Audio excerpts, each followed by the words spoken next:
up, and it's just very intense because that was really their tactic with me. And also to say, he mentioned to me, if you don't come with us, even though you're not going to come with us, we'll kidnap you, or they'll kidnap you. And that level of, putting fear into me, maybe so that I'll say, okay, I'll go because it's safer, was just, I'm not going to go there. I feel connected to something that, I'm not afraid of death. I'm connected, as we all are, to source and to love, and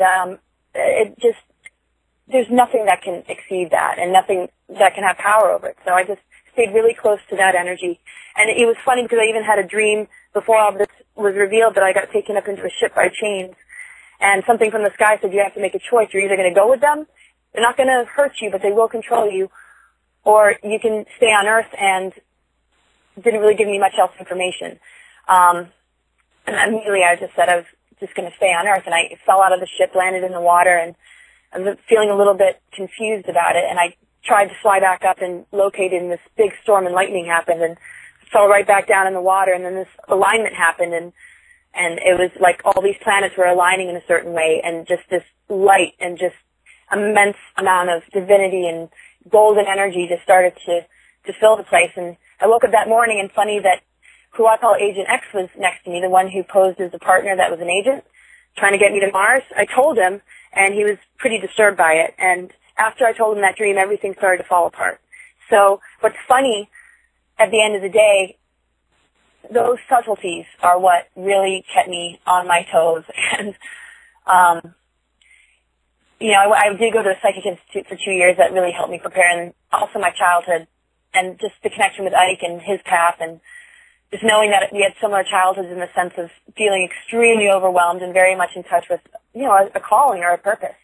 So, I don't know what these folks are up to now, but I do know that it's more about understanding Mars and life on Mars and the colonies there than wanting to look at any one person, even though there's many that are assisting, and they have agreements, and they're ringleaders, that need to be investigated. But I'm really here to just draw attention to Mars colonies and to just really see what's going on with that now. Now that I've secured myself away from those agendas, knowing that the negative timelines are over, we still, knowing what we know now, need to keep our eyes wide open and need to be in constant dialogue about, what's going on and what's happening. So it's wonderful to be a part of this lineage, because I know all these other whistleblowers.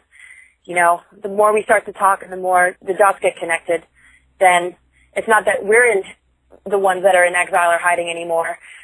It's we're coming out, and it's turning the lights on to every hidden agenda that's been just screwing with this thing for thousands of years. Right, and just to remind our listening audience that what Laura says has been completely validated. I was in Barcelona in July of '09 at the Exopolitics conference there, when former DoD scientist Arthur Neumann came forth and said that he had teleported to Mars for meetings there at bases with Martian extraterrestrials, with U.S. bases there. Andy Bashar, your voice is cutting out again. Oh, sorry. So what I'm saying is that everything has been validated. Yeah, it's doing what it did before. Yeah. Everything has been validated. We might need to take a little break and figure out the technical difficulty. Okay. Okay, I can hear you now. Radio. I'm your host, Alfred Weber. We're with Laura Magdalene Eisenhower, our very extraordinary and special guest, and we apologize for these technical difficulties.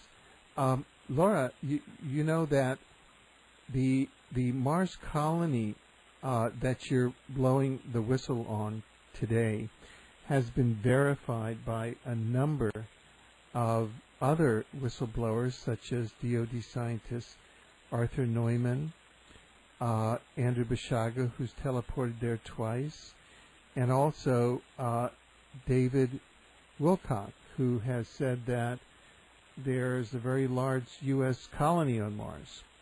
So this is completely validated, and I wondered if you could just share with our audience what was going through your mind as you were being attempted to be recruited for this colony.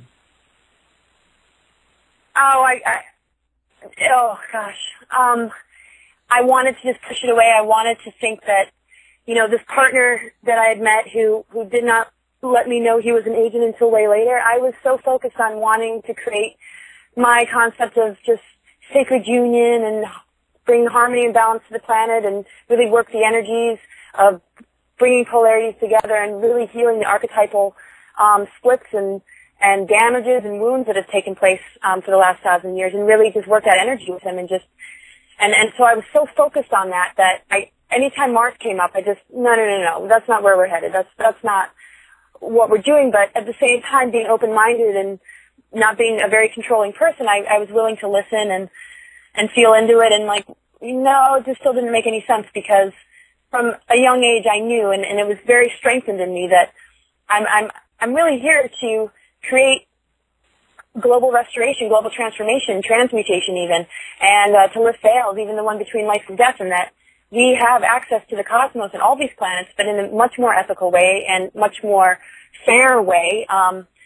And so I didn't like it at all, and I was devastated. It was really hard, and the minute I moved, after we got engaged and had our little sort of bonding ceremony to just really secure the fact that we were going to do this, have me move there, the minute I arrived, it just started to really just get worse and worse. And he, assured me that, I get your path, and he knew all about it. But it just got pushed to the side. And so here I was. I moved my whole family, my 2 boys, because I had been a single mother.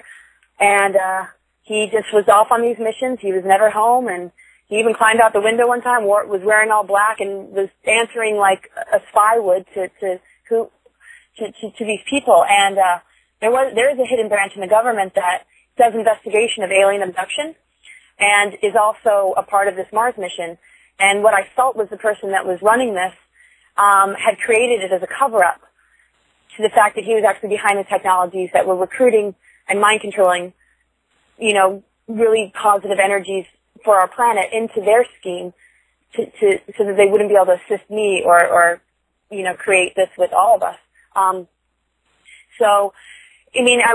I was really, heartbroken. At the same time, I just opened my eyes as wide as I could and just really let myself connect the dots, and then went online and did a bunch of research to back it up, and read about all sorts of stories where, one is recruited. They think they're, being a good person. They convince them that this is work for humanity. This is good service to humanity. They never get paid, but they just get called on, and they drop everything. And a lot of these people are chipped at a young age, or their parents are, and they're traumatized and dragged off and abused even. And by the time they reach adulthood, they're very broken and have multiple personalities. They're easily controlled. And so I read a lot of similar cases, stories about the black ops, and I just kept looking. And I even bought orgone and rare earth magnets to try and deactivate some of his chips. And I did all that I could. And even a friend of his that was a close friend of his was noticing what was happening, and we tried to confront him. So I felt like I was in a race against time. I felt like I was losing, my love, who felt like if he wasn't being messed with, him and I would have had a profoundly incredible relationship. He really understood. He just really connected to just the archetypes and the Sophia energy in a way that that I wasn't really used to. So, and when I started to understand that they wanted us to reseed a civilization, the Osiris Isis thing was really starting to come to life. It wasn't just a psychic reading anymore. I was actually immersed in this as a character that was really fighting for my life and for just the freedom of our planet and justice. And that's where Ike and I just have so much in common, because it's just these battles. It's really returning us to who we truly are and what we truly deserve. And so that's how I felt like I was completing the battle in a way. And I feel like I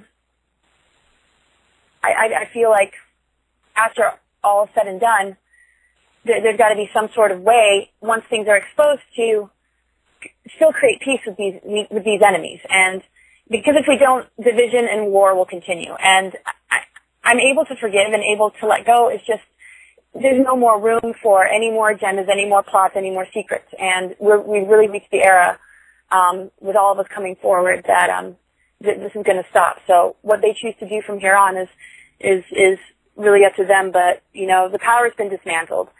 I could tell I haven't been attacked in about 2 years by frequencies or energies. I'm still around people that seem to be chipped and sometimes will just have really erratic and strange behavior. And I'm just, I start to feel that post-traumatic stress syndrome come up again. And I'm like, no, I'm not going to go there. I can't,